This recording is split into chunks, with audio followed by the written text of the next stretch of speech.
अनिकेत ऐक ना, हो लॉ ऑफ अट्रॅक्शन हे फक्त श्रीमंत लोकांसाठी असतं का रे?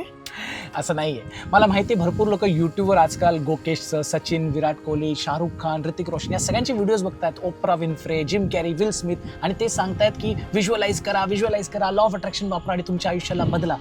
हे ॲक्च्युली खरं आहे जर योग्य पद्धतीने वापरलं तर. मित्रांनो, लक्षात ठेवा, हे सगळे सेलिब्रिटीज आणि स्टार्स जे आहेत ते एक दिवशी गरीब होते, पण त्यांच्या आत एक विश्वास होता की एक ना एक दिवशी ते निश्चित रूपात आपलं गोल अचीव्ह करतील. एक लुझर आणि विनरमध्ये माइंडसेटचा डिफरन्स आहे. लुझर लोक फक्त नकारात्मकतेचा आणि अपयशाचा आणि अविश्वास दाखवतात आपल्या गोल्सवरती, पण हे विनर्स जे असतात त्यांचा माइंडसेट खूप स्ट्रॉंग असतो आणि त्यांना विश्वास असतो आणि ते त्या विश्वासात क्रिया करतात, म्हणूनच सफल होतात. तर आपल्या आयुष्यात पॉझिटिव्ह विचार, पॉझिटिव्ह भावना, पॉझिटिव्ह क्रिया आणि स्वतःवर विश्वास खूप महत्त्वाचा आहे. तरच लॉ ऑफ अट्रॅक्शन वर्क